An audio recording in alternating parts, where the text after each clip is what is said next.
Well, this is great. Rain, rain, rain. Bet even the ducks wouldn't come out to weather like this. But me, I'm an idiot.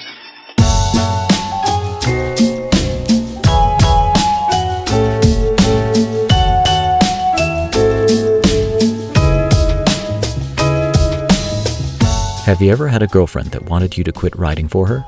Here are 6 ways to keep your girlfriend and your bike.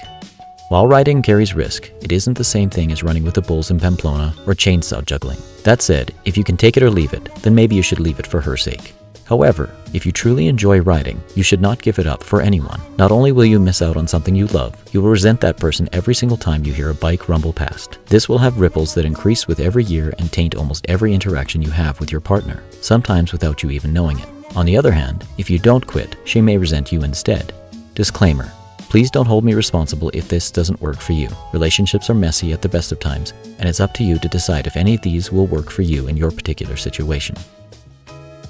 Number 1, give her a ride. If you're an experienced rider, give her a few slow and safe rides on the back. If she can see for herself just how fun it is to ride, she may be more okay with you riding. Remember, you're used to the bike and how it feels. Even speeds of 45 miles an hour or 70 kilometers an hour for those on the metric system can feel way too fast for someone who has never ridden before.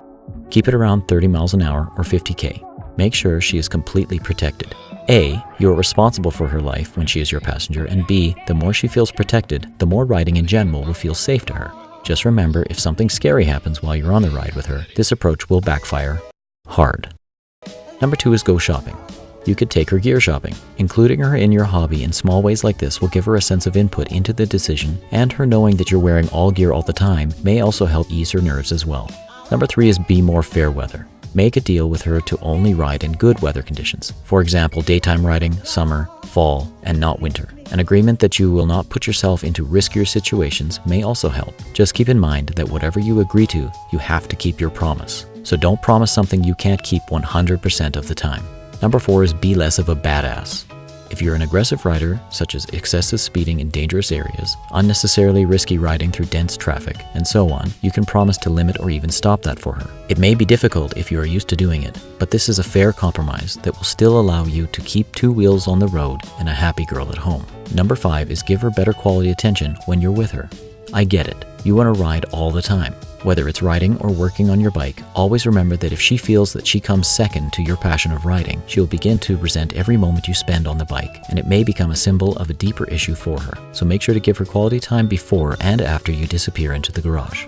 Number 6 is have a conversation, not an argument. Most importantly, it's how you talk about this with her. You should never assume the reason she has for wanting you to quit. She may have a different reason that you are entirely unaware of. It's important to sit down with her and listen first. And I really do mean listen.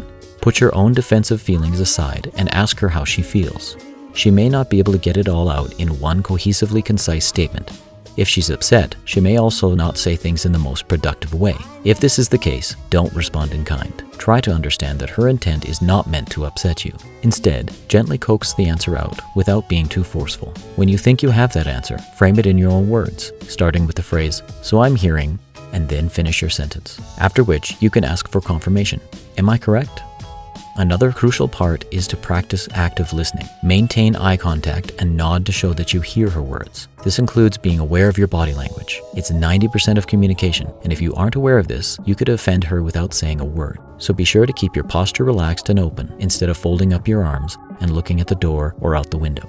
Once she has shared with you why she has these feelings, and you've listened and reflected her thoughts in your own words, you can patiently describe how riding is not just a thing you do, but part of who you are. If they love who you are, they have to take the whole package. After explaining this, you can offer the suggestions mentioned earlier as a way to bridge the gap between your passion and her fears. This can be a scary conversation that might end your relationship, but if you're willing to do even half the things on this list and they still won't budge, it might be better to deal with a breakup now than when you have much more to lose. I'd really like to know if you have any thoughts on this subject. Have you ever had to deal with this in the past? Are you dealing with it now? Do you agree with this list? Do you have another piece of advice to add? Share your comments below and let's keep the conversation going. Until then, I'll see you out there.